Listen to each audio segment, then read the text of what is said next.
យោធាថៃនៅតែបន្តផ្លោងនឹងទម្លាក់គ្រាប់បែកមកលើកម្ពុជាតាមទំនឹងចិត្តប្រពន្ធពីក្រសួងការពារជាតិនៅថ្ងៃទី23ខែធ្នូឆ្នាំ2025ស្ថានភាពនៅតាមបន្ទាត់ព្រំដែនកម្ពុជាថៃអំពីករណីយោធាថៃនៅតែបន្តធ្វើសកម្មភាពបាញ់ប្រហារចូលទីតាំងប្រជាជនស៊ីវិលកម្ពុជានៅយុទ្ធភូមិភាគទី5ក្នុងភូមិសាស្ត្រក្រុងប៉ោយប៉ែតខេត្តបន្ទាយមានជ័យចាប់ពីម៉ោង 10:38 នាទីដល់ម៉ោង 10:40 នាទីយោធាថៃបានបាញ់ផ្លោងចំនួន3គ្រាប់ចូលភូមិសាស្ត្រកូនដំរីសង្កាត់និមិត្តក្រុងប៉ោយប៉ែតខេត្តបន្ទាយមានជ័យសកម្មភាពខាងលើជាការវាយប្រហារដ៏កម្រោលដែលមិនរើសគោលដៅរបស់យោធាថៃជាការរំលោភបំពានច្បាប់មនុស្សធម៌អន្តរជាតិយ៉ាងធ្ងន់ធ្ងរកងកម្លាំងកម្ពុជាបាននឹងបន្តតាមដានយ៉ាងយកចិត្តទុកដាក់និងឈរជើងយ៉ាងរឹងមាំស្វាហាប់មោះមុតនិងប្រុងប្រយ័ត្នខ្ពស់ជានិច្ចក្នុងការបំពេញតួនាទីរបស់ខ្លួនដើម្បីការពារបូរណភាពទឹកដីកម្ពុជានិងសេចក្តីថ្លៃថ្នូររបស់យើងដោយអង្គអាចក្លាហានដោយមិនងាករេជាដាច់ខាតទោះក្នុងតម្លៃណាក៏ដោយចន្លោះពីម៉ោង 6 ល្ងាចថ្ងៃទី22ដល់ម៉ោង 6 ព្រឹកថ្ងៃទី23ខែធ្នូឆ្នាំ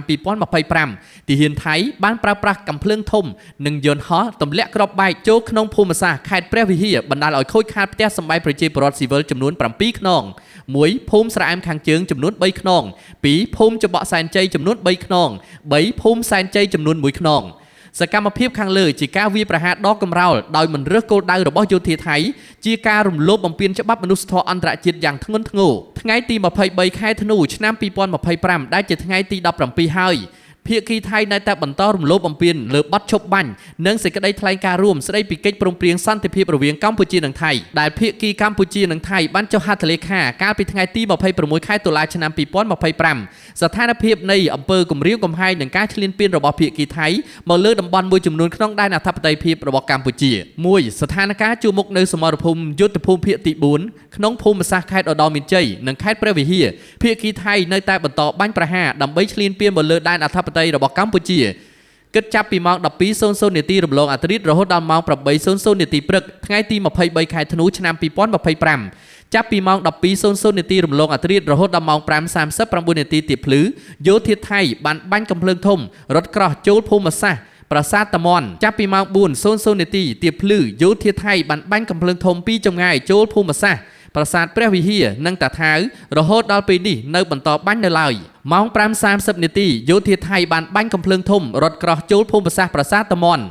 មកដល់ម៉ោងនេះនៅតាមទីតាំងមួយចំនួនយោធាថៃនៅតែបន្តសកម្មភាពវាយប្រហារមកលើដែនអធិបតេយ្យកម្ពុជានៅឡើយប៉ុន្តែកងកម្លាំងរបស់យើងកំពុងប្រយុទ្ធតស៊ូយ៉ាងស្វិតស្វាញជាមួយសត្រូវឈ្លានពាននិងបន្តតាមដានយ៉ាងយកចិត្តទុកដាក់និងប្រុងប្រយ័ត្នខ្ពស់ជានិច្ច2ស្ថានភាពជួរមុខនៅសមរភូមិទិសយុទ្ធភូមិភាគទី5ក្នុងភូមិសាស្ត្រខេត្តបន្ទាយមានជ័យខេត្តបាត់ដំបងនិងខេត្តពោធិ៍សាត់ភាគីថៃនៅតែបន្តបាញ់ប្រហារដើម្បីឈ្លានពានមកលើដែនអធិបតេយ្យរបស់កម្ពុជាគិតចាប់ពីម៉ោង 17:25 នាទីល្ងាចថ្ងៃទី22ខែធ្នូឆ្នាំ2025រហូតដល់ម៉ោង 8:01 នាទីព្រឹកថ្ងៃទី23ខែធ្នូឆ្នាំ2025នៅក្នុងថ្ងៃទី22ខែធ្នូឆ្នាំ2025ម៉ោង 17:25 នាទីយោធាថៃបានបន្តបាញ់ផ្លោងចូលទីតាំងរបស់ប្រជាជនស៊ីវិលកម្ពុជាក្នុងភូមិសាស្ត្រសង្កាត់អូរឫស្សីក្រុងប៉ោយប៉ែតម៉ោង 20:59 នាទីយោធាថៃបានបាញ់គ្រាប់កាំភ្លើងបំភ្លឺចំនួន2គ្រាប់នៅភូមិសាស្ត្រសង្កាត់ផ្សារកណ្ដាលក្រុងប៉ោយប៉ែតផ្លូវលេខ58ខេត្តបន្ទាយមានជ័យនៅថ្ងៃទី23ខែធ្នូឆ្នាំ2025ចាប់ពីវេលាម៉ោង 1:16 នាទីរំលងអធ្រាត្ររហូតដល់វេលាម៉ោង 1:40 នាទីយោធាថៃបានបាញ់ផ្លោងចំនួន13គ្រាប់ចូលក្នុងភូមិសាស្ត្រឃុំតាស្តាស្រុកសំពៅលូនខេត្តបាត់ដំបងម៉ោង 7:01 នាទីយោធាថៃបាញ់ផ្លោងចូលភូមិសាស្ត្រភូមិព្រៃច័ន្ទម៉ោង 7:35 នាទីយោធាថៃបានបាញ់កាំភ្លើងយន្តនៅក្នុងភូមិសាស្ត្រអូភ្លុកដំរីម៉ោង 8:01 នាទីយោធាថៃបានបាញ់ផ្លោងចូលភូមិសាស្ត្រភូមិជោគជ័យម៉ោង 8:01 នាទីយោធាថៃបានបាញ់ផ្លោងចំនួន2គ្រាប់ចូលទីតាំងស៊ីវិលដែលមានប្រជាជនរស់នៅក្នុងភូមិសាស្ត្រប៉ោយប៉ែតដោយ1គ្រាប់ធ្លាក់នៅសង្កាត់អូរឫស្សីនិង1គ្រាប់ទៀតធ្លាក់នៅសង្កាត់និមិត្តក្រុងប៉ោយប៉ែតខេត្តបន្ទាយមានជ័យមកដល់ម៉ោងនេះនៅទីតាំងមួយចំនួនយោធាថៃនៅតែបន្តសកម្មភាពវាយប្រហារមកលើដែនអធិបតេយ្យកម្ពុជានៅឡើយប៉ុន្តែកងកម្លាំងរបស់យើងកំពុងប្រយុទ្ធតស៊ូយ៉ាងស្វិតស្វាញជាមួយសត្រូវឈ្លានពាននិងបន្តតាមដានយ៉ាងយកចិត្តទុកដាក់និងប្រុងប្រយ័ត្នខ្ពស់ជានិច្ចសូមធ្វើការបញ្ជាក់ជូនសារជាថ្មីថាគោលដៅនៃការវាយការពារខ្លួនរបស់កម្ពុជាគឺផ្ដោតតែលើគោលដៅយោធាថៃតែប៉ុណ្ណោះ មិនសំដៅលើគោលដៅជនស៊ីវិលឬកន្លែងស៊ីវិលណាមួយឡើយប៉ុន្តែមានតែភាគីថៃទេដែលបានធ្វើការវាយប្រហារមកលើទីតាំងដែលប្រជាជនស៊ីវិលរបស់កម្ពុជានិងធ្វើឲ្យប្រជាជនស៊ីវិលស្លូតត្រង់កម្ពុជាបានបាត់បង់ជីវិតចំនួន21នាក់ទីរក់1នាក់និងរងរបួសចំនួន83នាក់គិតត្រឹមថ្ងៃទី22ខែធ្នូឆ្នាំ2025វេលាម៉ោង6ល្ងាចការប្រើប្រាស់សភាវុធទម្ងន់ធ្ងន់ដែលមានសមត្ថភាពបំផ្លាញខ្ពស់គ្រប់ប្រភេទរបស់ប្រទេសថៃរួមមានការប្រើប្រាស់យន្តហោះចម្បាំង F-16 រថយន្តបាញ់រ៉ុកកែត DTI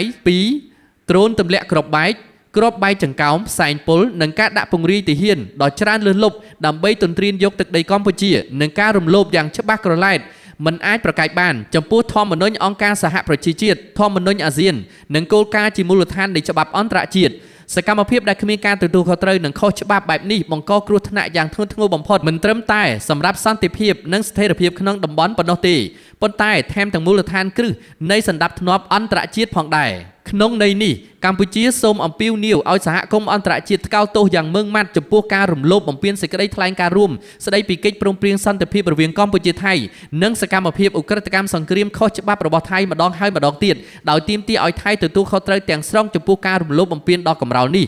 កម្ពុជាអំពាវនាវឲ្យថៃបញ្ឈប់រាល់អរិភាពជាបន្ទាន់ដោយដកកម្លាំងចេញពីដែនអធិបតេយ្យរបស់កម្ពុជានិងជៀសវាងសកម្មភាពឈ្លានពានដែលគំរាមកំហែងដល់សន្តិភាពនិងស្ថិរភាពនៅក្នុងតំបន់កម្ពុជាបញ្ជាក់ជាថ្មីនូវការបដិញ្ញាចិត្តយ៉ាងខ្ជាប់ខ្ជួនក្នុងការគោរពនិងអនុវត្តតាមលក្ខខណ្ឌនៃបទជប់បាញ់សេចក្តីថ្លែងការណ៍រួមស្តីពីកិច្ចព្រមព្រៀងសន្តិភាពរវាងកម្ពុជាថៃប្រកបដោយសុឆន្ទៈនិងការទទួលខុសត្រូវខ្ពស់បំផុត